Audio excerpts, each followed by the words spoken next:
Բնությունն ու պատմությունը Ղարաբաղում ստեղծել են ցայտուն արտահայտված մի տիպ։ Սփռված ամբողջ աշխարհում ղարաբաղցիները հեշտությամբ կարող են ճանաչվել։ Գործունեության լայն թափ,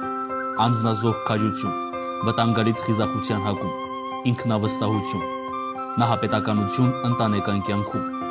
Ահա Ղարաբաղցու համակրելի գծերը, որոնք ասես խտացնում են հին հայկական առաքինությունները, խամրած պատմության դաժանություններից և մաքուր տեսքով պահպանված Ղարաբաղը։ Սերգեյ Գորոդեցկի։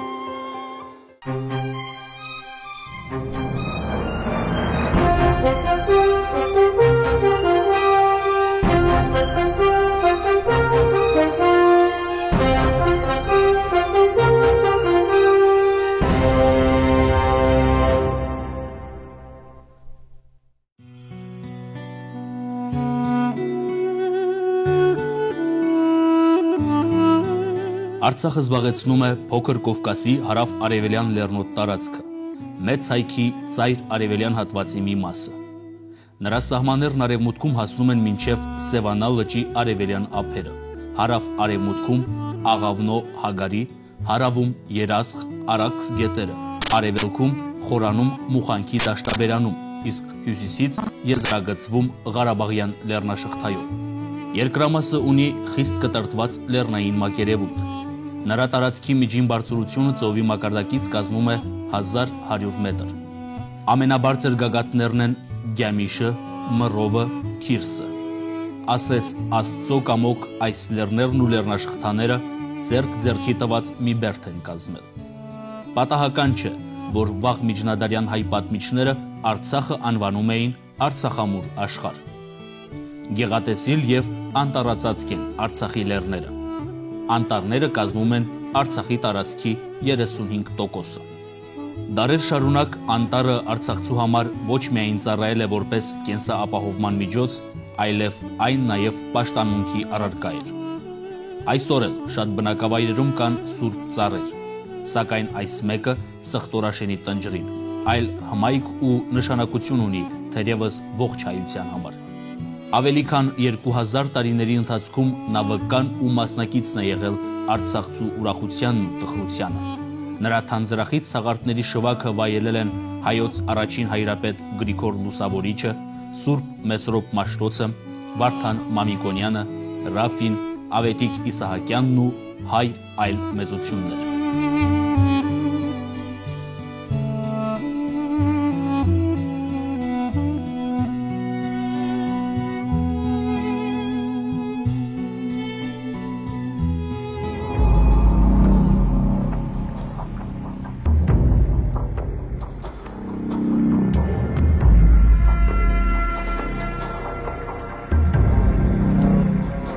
Արցախի լեռնաշղթաներն ու լեռները իրարից բաժանվում են անդնդախոր ձորերով ու հովիտներով,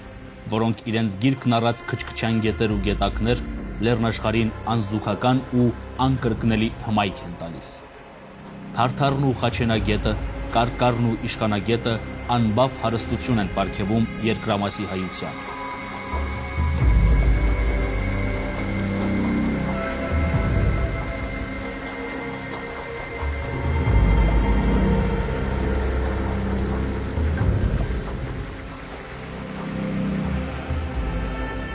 Երկրամասը մասնավորապես հարուստ է քարի տարբեր տեսակների հանքավայրերով։ Արցախում հայտնաբերվել են հանքային ջրերի պաշարներ։ Հնուց ի վեր հայտնի է Քարվաճառի ջերմաջուրը կամ Բաղնիկ արքունականը։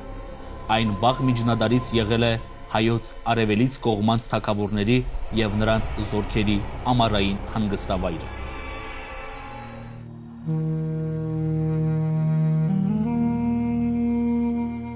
Հնագիտական նյութերը, օտար և հայ աղբյուրները վկայում են, որ մարդն Արցախում շարունակաբար ապրել է հնագույն ժամանակներից ի վեր։ Այստեղ կարելի է տեսնել քարե դարաշրջանի և հետագա ժամանակաշրջանների բնակավայրերի, բերդերի, առանձին կառույցների ավերակներ ու հետքեր, հողի տակ թաղված զանազան զենքեր, զարդեր, գործիքներ։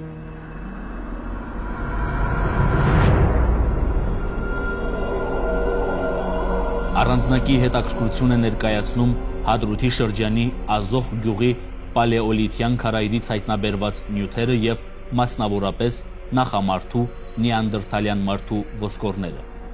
Ֆրանսիացի հնագետ Անրի դը Լումելնը այցելելով Ազոխի քարանձավ եւ ծանոթանալով նրա հարուստ ու բազմազան նյութերին հայտարարել է, թե դրանք հողագնդի վրա մարդկային հնագույն քաղաքակրթության օջախի ապացույցներ են եւ գիտությունը հնարավորություն ունի տեսնելու, որ լեռնային այս երկրամասը եւս ընդգրկված է եղել մարդաստեղծման ընթացքի մեջ։ Այսօր Անգլիայի, Իսպանիայի հնագետները հայ գործընկերների հետ միասին այստեղ պեղում եւ հայտնաբերում են հնադարյան մարդու գոյության ու գործնեության նոր ապացույցներ։ Հետաքրքիր նյութեր են հայտնաբերվել նաեւ թաղլարի ու քարինտակի քարանձավներից։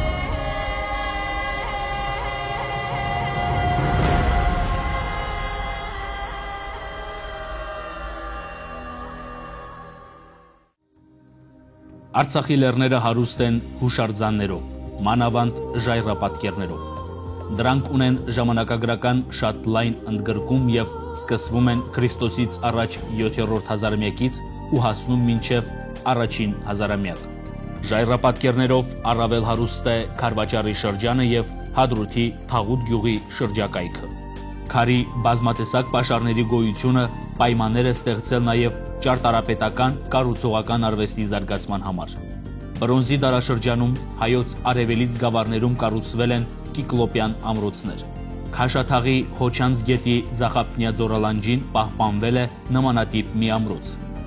Ստեփանոս Օրբելյանի կարծիքով դա Խոժորաբերդն է, որին եկվոր քրդերը անվանել են Գյավուրղալլա, անհավատների բերդ։ Նմանօրինակ ամրոցներ են գտնվել Հադրութի, Աղդամի, Ֆիզուլիի մոտակայքերում։ Արցախի տարածքում հետախուզական արշավների եւ գյուղատնտեսական աշխատանքների ժամանակ առավել շատ հայտնաբերվել են բրոնզե եւ երկաթե դարաշրջաներին վերաբերող վանակատից, քարից, ոսկորից, բրոնզից, երկաթից, կավից եւ այլ նյութերից պատրաստված զենքեր, զարդարանքներ, պերճանքի առարկաներ, թռչնակերպ, կենդանակերպ, մարդակերպ արձանիկներ, պաշտամունքային փորագիր պատկերների բարդ նախշազարդերով բրոնզե գոտիներ, ճարմաններ, դաշյուններ եւ այլն։ Հազարավոր տարիներ առաջ մարդու ստեղծած այս արժեքները այսօր պահպանվում են ինչպես Արցախի պետական, այնպես էլ Պետերբուրգի, Գերմանիայի թանգարաններում։ Ցավոք, Արցախում գտնված պատմամշակութային արժեքների մի մասն էլ ժամանակին տեղափոխվել է Բաքու, որտեղ էլ ներկայացվում է որպես ադրբեջանցիների մշակույթի անբաժանելի մաս։ Դեռևս տասնամյակներ առաջ հայտնի արևելագետ Վիրխովը քննության ենթարկելով հայկական լեռնաշխարհի տարբեր հատվածներից հայտնաբերված նյութերը, դրանք իրար համադրելով գրել է. Սակավաթիվ պեղումներն անգամ ցույց են տալիս, որ գուգարքից սկսած մինչև Թարթար գետի դաշտը ապրած հին ազգերը մի կուլտուրայի ներկայացուցիչներ էին։ Շարունակելով այս միտքը, նշանավոր մարդաբան Բունակը գրել է. Արցախի հայերը ոչ միայն պատկանում են հնդեվրոպական լեզվաընտանիքի արմենոիդ մարդաբանական տիպին, այլև հանդիսանում են այդ տիպի ամենացայտուն ներկայացուցիչները։ Հայկական լեռնաշխարհում ժողովրդակազմավորման գործընթացի ավարտից հետո Քրիստոսից առաջ 3-ից առաջին հազարամյակներում հանդես եկան առաջին պետական կազմավորումները, որոնց շարքում իր ուրույն տեղն ու դերն ուներ Ուրարտուն, Բանի կամ Արարատի թագավորությունը։